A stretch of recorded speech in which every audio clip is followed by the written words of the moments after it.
مشاهدينا الأكارم أينما كنتم أسعدتم أوقاتا وأهلا وسهلا بكم إلى عدد جديد من نقاش البرامج، والذي نواصل فيه استضافة مترشحين للانتخابات التشريعية 4 ماي من أجل عرض برامجهم وكذلك مقابلتها ونقاشها، كل هذا بهدف إقناعكم بها.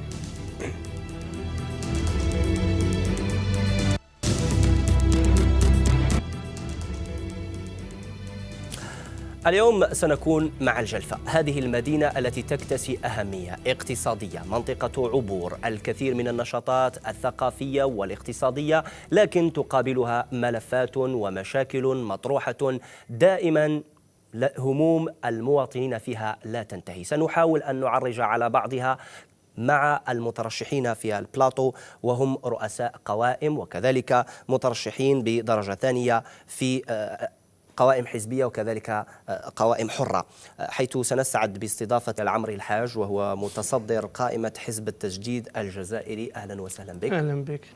كيف تعيش الجلفة الحملة الانتخابية؟ ماذا ينتظر سكان هذه المدينة من النواب المستقبليين؟ ماذا قدم لهم النواب السابقون؟ ما هي أهم الملفات والانشغالات المطروحة؟ هذا ما سيجيبنا عنه الزميل عبد القادر خربوش في هذا التقرير. الجلفة وكسائر ولايات الوطن تعيش هذه الأيام على وقع الحملة الانتخابية لتشريعيات 4 مايو المقبل. الجلفة رابع أكبر ولايات الوطن من حيث عدد السكان، إذ بلغ 1,400,000 نسمة يتربعون على مساحة فاقت 32,000 كيلومتر مربع، موزعين على 36 بلدية ب12 دائرة. أما عدد الهيئة الناخبة بالجلفة فقد بلغ 553,000 ناخب، هم على موعد لاختيار 14 نائبا لتمثيلهم في البرلمان القادم. 14 مقعدا يتنافس عليه قرابة 400 مترشح منضوين تحت 22 قائمة، 3 قوائم منها لمترشحين أحرار. في أولى انطباعات غمار الحملة الانتخابية بالجلفة انحصرت المنافسة بين القوائم على الأحزاب الكبرى الأفلان، الأرندي وتحالف حركة مجتمع السلم، كما تشير المعطيات نفسها بحضور لافت لحزب تاج وجبهة المستقبل في هذه الانتخابات. أما القوائم الحرة الثلاث فإن أحد متصدريها يصنع الحدث منذ إعلانه خوض غمار التشريعيات، ويتعلق الأمر بالفكاهي الشاب فتحي بخاري. منافسة على أشدها بين المترشحين الجلفاويين للفوز بمقعد في مبنى زغود يوسف، فيما ينتظر سكان هذه الولاية منهم تحقيق مكاسب تعود بالفائدة على أبناء الجلفة الذين يعانون من مشاكل عدة، لعل أهمها هاجس البطالة الذي يؤرق شبابها، ونقص الهياكل الصحية خاصة التكفل بمرضى السرطان، مشاكل التربية، وتصدر الجلفة لذيل الترتيب منذ عقود. ملفات مثقلة تنتظر النواب 14 الذين سيكسبون ثقة أبناء الجلفة، فهل سيعملون على إيصال صوتهم في العهدة البرلمانية القادمة، أم أن بيت لقمان سيظل على حاله؟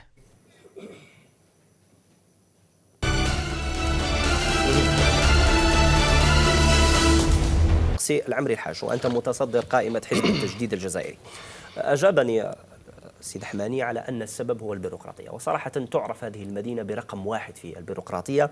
هي المدينة التي كان يمكن لأي جزائري أن يتحصل فيها على شهادة وفاة لأي كان حتى ولو كان حيا. لماذا هذا الميزة بهذه المدينة، حتى وإن ربما نستطيع أن نقول أن العصرنة ونوعا ما هذا يعني المعالجة الإلكترونية لكثير من وثائق الحالة المدنية وذلك قد أنهت هذه الأمور، لكن لماذا يرتبط اسم هذه المدينة بالبيروقراطية وبالعرقلة؟ ما هو السبب؟ بسم الله الرحمن الرحيم، والصلاة والسلام على أشرف المرسلين. قبل أن أبدأ أترحم على روح الفقيد عمري نبيل الإطار السامي في الجمارك الجزائرية المتوفي في حادثة البارحة، والذي كان واقفا على ثغر من ثغور الجزائر في عين قزان، ربي يرحمه. ثانيا أضيف كلمة أخرى على ما قال سي دحماني بالقاسم. هناك توجيه كامل في الفيتيير المعروض إلى بعض الأحزاب، ليس القديمة. ليس توجيها رجاء، ليس توجيها، وإنما الزميل كان يتحدث عن الأحزاب الغالبة في هذه المدينة بناء على النتائج السابقة. فقط دعني أكمل. توجيه. لماذا؟ لأنكم نقلتم صور من التجمع الذي أقامه حزب التجديد الجزائري بحضور السيد رئيس الحزب الذي أطلق حملته الانتخابية الوطنية من الجلفة.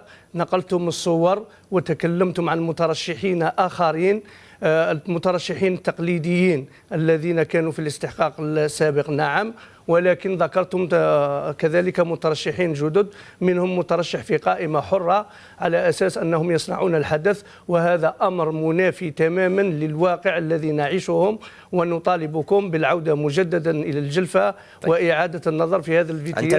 أنت الآن في فرصة، أنت نعم. الآن في استوديو في القناة، نعم. أنت متصدر قائمة حزب التجديد الجزائري، نعم. أنت الآن أمامك ساعة ونصف من أجل أن تطرح برنامجك، هل تقول لي هذا تمييز؟ هذا ليس تمييز. أنا قلت أنا لم أتكلم عن القناة مشكورة لأنها دعتنا نثمن لها ذلك. أكيد. كذلك حضرت في التجمع الذي أقامه التجديد الجزائري. لكن في المقابل الأحزاب التي ذكرت في التقرير ليست موجودة هنا، فما تعطيناش دروس في الإعلام وفي الاحترافية. أنا لا أعطي دروس، لا احترامي احترامي للقناة وللطاقم. لا، حتى لا يقدم بعضنا إلى بعضه أي دروس في أي مجال من المجالات. أنت الآن مترشح من أجل أن تقدم برنامجك، أفضل أن يعني تلخص أمورك في هذا الاتجاه. أستسمحك عذرا، هذا حقي، هذا حقي في الإعلام. تفضل. أنا لي حق عندكم. تفضل. من بين هذا الحق أنكم نقلتم صور عن التجمع. أنا رأيت الأشخاص ورأيت التجمع هنا في تياب في هذا الشريط المصور الذي سبق من حزب التجديد الجزائري الذي حضره أكثر من 1400 داخل القاعة، في حين أشرتم إلى أحزاب أخرى. تفضل. لو تركز على برنامجك ومحاربة البيروقراطية والنهوض بهذه المدينة يكون أحسن استثمار للوقت. تفضل. سنركز. عمري الحاج متصدر قائمة حزب التجديد الجزائري الذي يصنع الحدث في ولاية الجلفة بقائمته المتميزة بالكثير من الكوادر، قائمة الشباب النزيه الذي إن شاء الله سيكون له إسهاما ووجودا. طيب. ماذا سيقدم هذا الشباب النزيه من أجل القضاء على البيروقراطية؟ هذا الشباب أنا في الحقيقة خبرت ساحة التنمية في الجلفة باعتباري عملت مع كل بلدية الولاية بصفة عملي كمراقب مالي للبلديات بهذه الولاية، وكنت عضوا للجنة الصفقات في جميع بلديات الولاية. فعلا هناك اختلالات فظيعة في العملية التنموية في الجلفة، ليس فقط البيروقراطية ولكن النتائج في الميدان التي كما وضحتموها في الشريط وكما تتكلمون عنها تنافي البحبوحة المالية التي كانت تعيشها الدولة الجزائرية. في الحقيقة كل البرامج المسجلة لم تبخل علينا الدولة الجزائرية بضمان. مشكلة ليست مشكلة ميزانية. إذن ليست مشكلة ميزانيات قطعا، ولكن مشكلة مسيرين لهذه الميزانيات.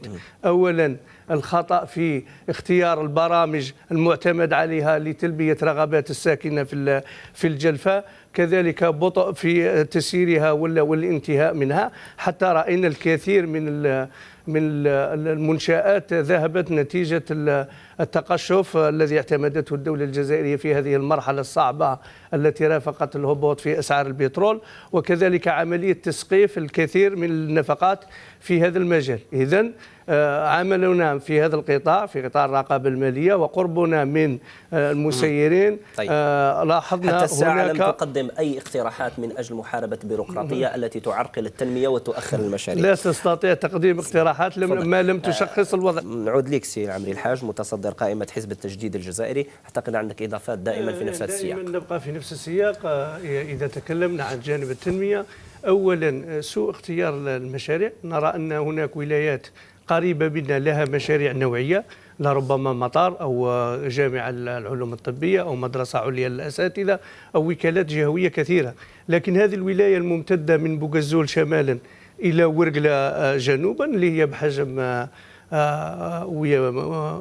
بحجم دول كبيرة وفي أوروبا وفي آسيا، هذه الولاية بهذه المساحة بالثروات الباطنية والظاهرة، بتنوع حتى في المناخ إذا رأينا شمال الجلفة أو جنوبها، باليد العاملة الموجودة والرخيصة إذا نظرنا إلى معدل البطالة المرتفع.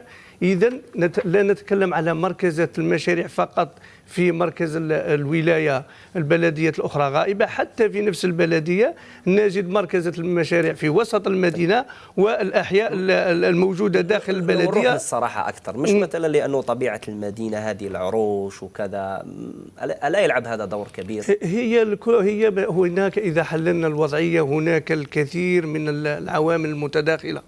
يعني إذا تكلمنا على محور واحد سنبقى إلى غاية اكتمال، ولكن مدن تختص بهذا الضائع. على سبيل المثال لما تكون العروشية وكذا، نعم أكيد تعرقل مسألة العروشية، تنازل عن ملكية الأراضي والتنازل. هي في الحقيقة كثير من الأمور التي تعرقل من جهة أخرى المشاريع. في الحقيقة الكثير من الأراضي في الجلفة هي ملك للدولة أو أملاك خاصة للبلدية، لذلك تصلح الجلفة أن تكون وعاء للاستثمارات في ظل تنازع عدم وجود أرضيات في العاصمة أو البوليدة أو المدية. يعني الجلفة تقول مرحبا للمستثمرين لأنها هي البديل الحقيقي للوضعية الحالية في ظل التقشف المعتمد. هذا من جهة.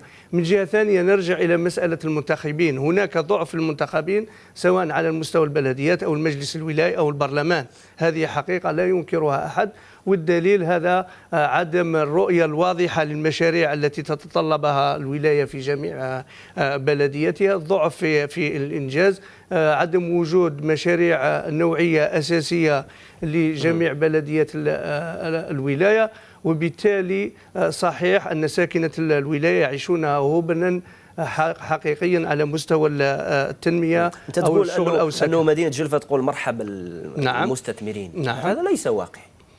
كيف جميع الإدارات سكان الجلفة فضلا عن زائرها ولا المستثمر يشكو من أنه فعلا أنه الرشوة والبيروقراطية ظاهرة خاصة بمدينة الجلفة رقم واحد. هي ليست ظاهرة خاصة بهذه الصفة المهولة، ولكن ما دورنا نحن في حزب التجديد هذه بلغة الأرقام وبلغة عدد القضايا التي ترفع وعدد المشاريع التي تعطل. نحن في حزب التجديد الجزائري سنكون هيئة إصلاح ورقابة للمشاكل التي ستطرح. قال هذا قبلكم، يعني ما هيش أول مرة تشارك الجلفة في الانتخابات التشريعية أو يكون لها نواب برلمانيين، مش أول مرة. نحن سرنا مع المواطنين في تجمعات أو لقاءات جوارية، خاطبناهم بموضوعية ومنطق أن دور البرلماني الآن أبسط دور للبرلماني أنه يكون قريب من المواطن، لأننا في مرحلة سابقة لم نجد لهؤلاء البرلمانيين أثرا، بمجرد فوزهم لا نجدهم في الولاية، إما غير قاطنين في الولاية وإما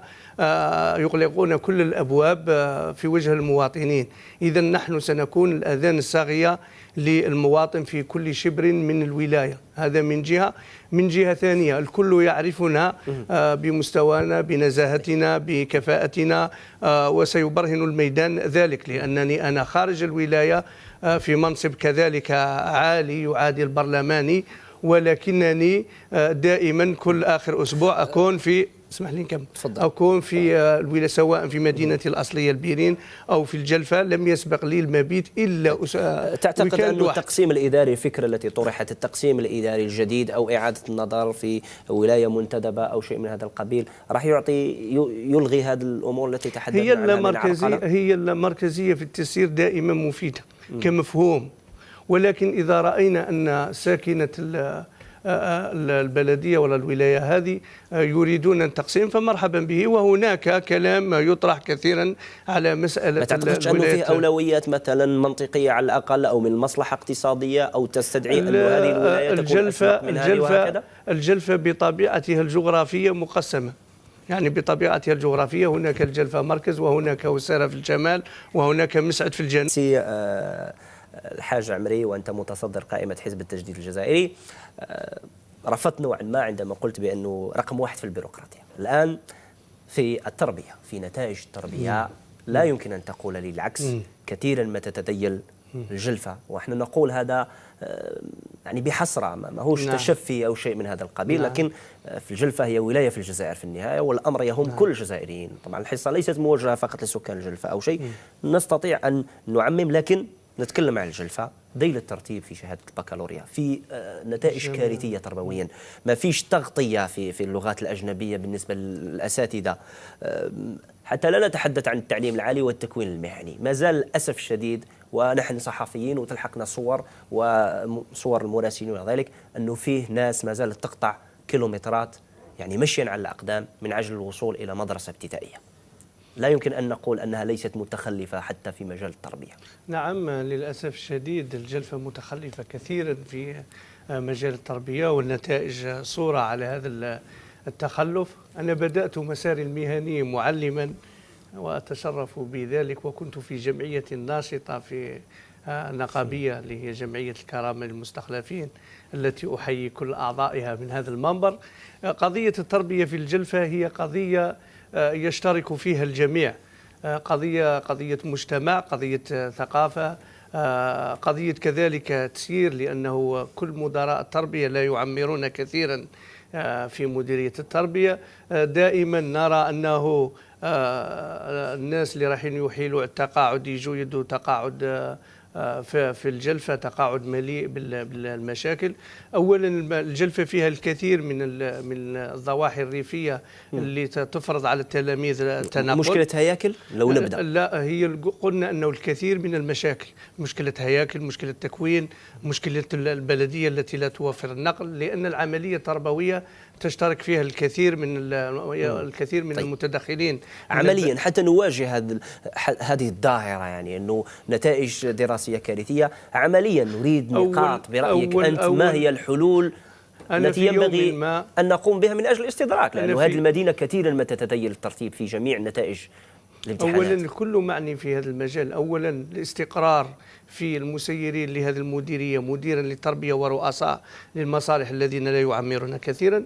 من جهة توفير التجهيزات والهياكل اللازمة التي في الحقيقة أنجز منها الكثير إلا في بعض المناطق المعدودة. توفير النقل والإطعام والظروف الجيدة للتلاميذ، كذلك استقرار للمتكفلين بالعملية التربوية، لأننا نلاحظ دائما أخطاء في حساب المناصب الشاغرة وعملية التقاعد أو الاستخلاف التي تتكرر كثيرا. مرات نلقى باللي قسم ممكن يدرسوه 4 أساتذة ولا 4 معلمين في نفس السنة الدراسية، مع نقص في اللغات الأجنبية اللي هي الفرنسية والإنجليزية. هذا الكل المتداخل من المشاكل يجعل من العملية التربوية في الجلفاء عملية معقدة نسبيا أفرزتها هذه النتائج، إلا أنه تجدر الإشارة بالنسبة للتعليم العالي الذي فيه كذلك هياكل كبيرة، منها أخيرا القطب الجامعي. ونرى طلبتنا، أنا بعض الطلبة بصفتي مدرس في الجامعة سجلوا في الدكتوراه في الجامعات الجزائرية. تدرس حاليا في أدرس في الجامعة بقسمي علم الاجتماع والاقتصاد بالجلفة، وليس قسم الإعلام. ليس قسم الإعلام والحمد لله. المفروض أنك تدرس الإعلام. إذن اسمح لي نكمل جزئية بسيطة. تفضل. إذن هناك الطلبة، أنا سعدت كثيرا عندما أرى طلبة من الجلفة ومنهم طلبتي ناجحون هنا في العاصمة، في البليدة، في المدية، وجامعات في شرق وغرب الوطن. إذن المشكل هنا مش في التلميذ في الجلفة في حد ذاته، ولكن نرى أن الأرضية اللي هي تبدأ من تنشئة سواء على مستوى الأسرة أو حتى المدرسة اللي تسمح بالتسرب المدرسي، لا توفر هيئة التدريس اللازمة، ولا توفر الأقسام كذلك، باعتبار أن الجلفة تعاني من برد قارس في الشتاء وتعاني من صيف حار في بداية الصيف. كل هذا الأمر يجعل من العملية التربوية أعتقد نسبة التسرب المدرسي هي عند نسبة البنات عالية أكثر جدا. لأنه عامر الحاج متصدر قائمة حزب التجديد الجزائري، أعتقد أنه عندك إضافات. نعم، لكن باختصار حتى نذهب إلى محور آخر. نحن الحزب الذي لا يميل للاشتراكية وليس ضد الرأسمالية أو الإمبريالية، عكس. نعم، من يميل إذن نحن نأخذ منافع الأول أو نأخذ من الأول، ولسنا ضد منافع الثاني إن وجدت. نحاول أن نزاوج لنخرج بنموذج جزائري، لما لا. أنا تمنيت أن نتكلم في فلسفة العمل البرلماني عوض الدخول في الجزئيات التي هي كثيرة. لو تكلمنا عن مشاكل الجلفة سنتكلم حدثنا عن فلسفة العمل البرلماني. فلسفة العمل البرلماني، هذا العمل البرلماني البرلماني الذي ليس مهمته فقط رفع اليد في قبول قانون جميل. أو رفضه، وإنما البرلماني هو الذي يحضر دورات المجلس الشعبي الولائي، يعني هو على اطلاع بميزانية الولاية وبتقسيم المشاريع التنموية أو خطة الولاية للسنة القادمة.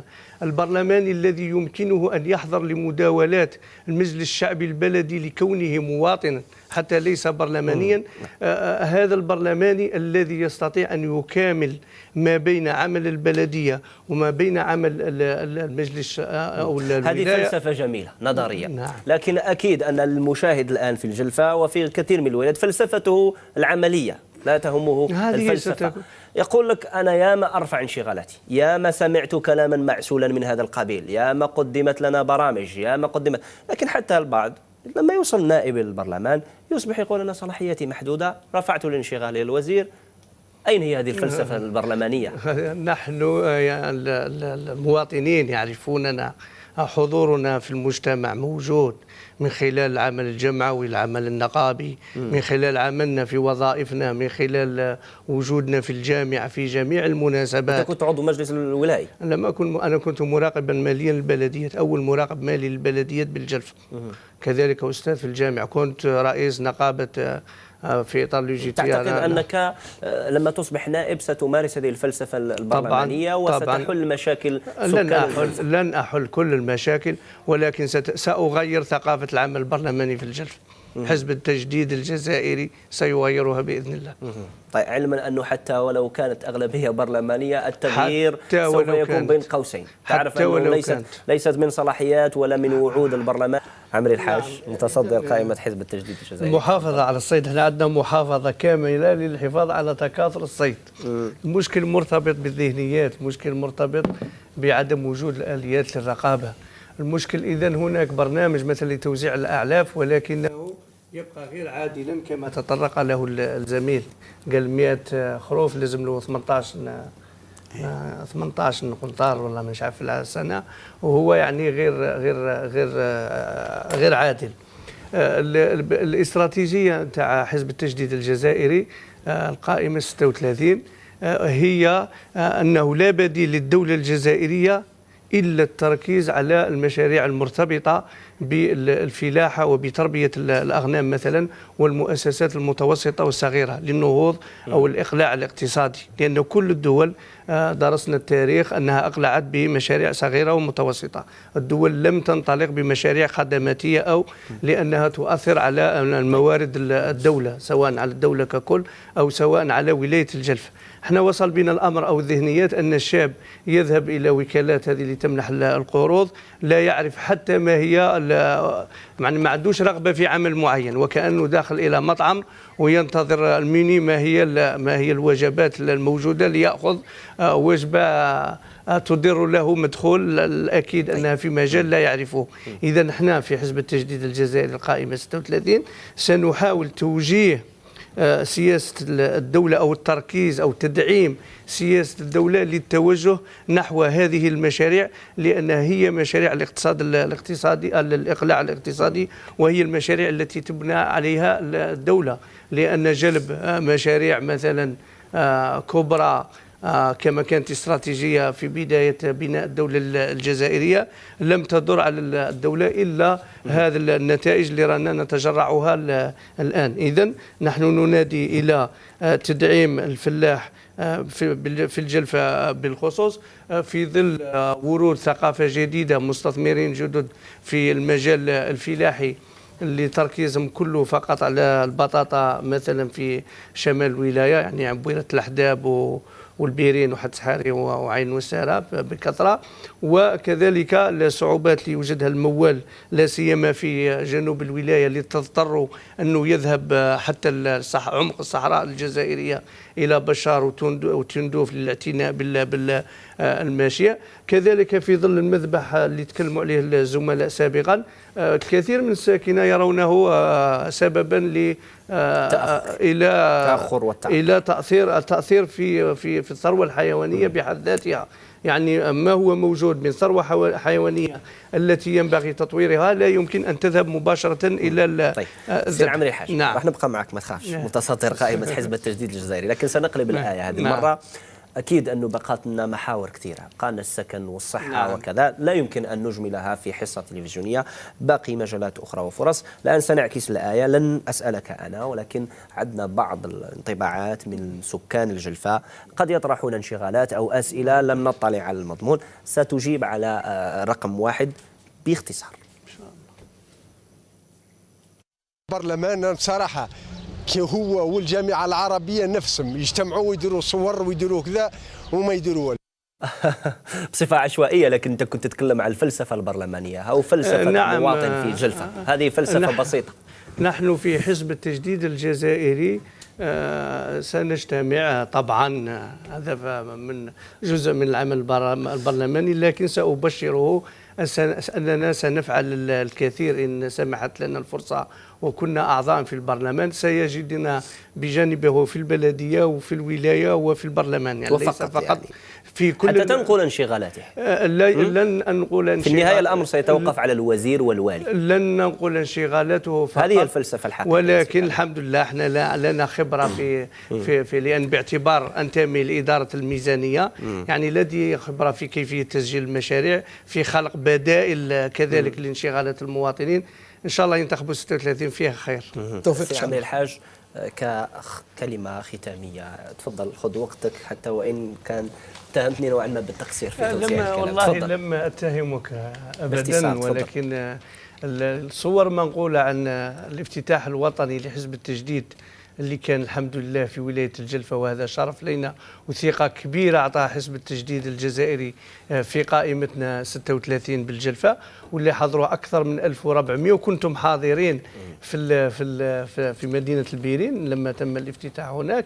إذن والإشادة كانت بأحزاب أخرى ومترشحين أحرار جدد، يعني ما كانوش في الساحة السياسية في الجلفة، ولكن هذا هو الإعلام، ما تسرع. أنت أستاذ العلوم الاجتماعية. نعم. ينقصك أن تضيف الإعلام. أنا أول دفعة للتغير الاجتماعي، ماجستير في التغير الاجتماعي من جامعة الجزائر. أنت لم تفهم ما قصده الصحفي. أنصحك أن تشاهد البرنامج مرة أخرى وتستمع للتقرير، لأنه ما عندناش الوقت نعاود نسمعوا أكيد أكيد سأشاهده. أكيد استمع. أكيد جيدا. جلوج ربيع، كلمة أخيرة. لما أكمل كلمة. تفضل. لتوطئة برك. توطئة. نعم. إذا والله الشاب الصغير هذاك مولى 18 سنة يعني أعطى صورة أو لخص كل ما نريد أن نقول. يعني رهاننا الآن هو المشاركة. هناك مجموعة من القوائم، 21 قائمة في الجلفة، هاي 4 متواجدة هنايا. هناك وجوه جديدة ممكن، هناك كفاءات. على المواطن الجلفاوي أن يتوجه إلى المنابر اللي موضوعة فيها صور المترشحين. كذلك أدعو المواطنين إلى عدم تمزيق الصور، لأننا احنا في صراحة في حزب التجديد ما عندناش باش نعاودوا، يعني راه بإمكانيات فقط متطوعين يتركون ليزافيشن تاعنا. رانا مقدمين شباب من خيرة أبناء الجلفة في جميع المجالات، في الإدارة، في التعليم، في الجامعة. ونرجو عمري الحاج متصدر قائمة حزب التجديد الجزائري المحتج. شكرا على تلبية الدعوة، فرص أخرى إن شاء الله. شكرا على الحضور والتنقل. من أعرف أنه في عز حملة انتخابية وتنقلتم العاصمة. شكرا جزيلا. شكرا لكم كذلك مشاهدينا، إلى أن نلتقي، أطيب المنى وفي أمان الله.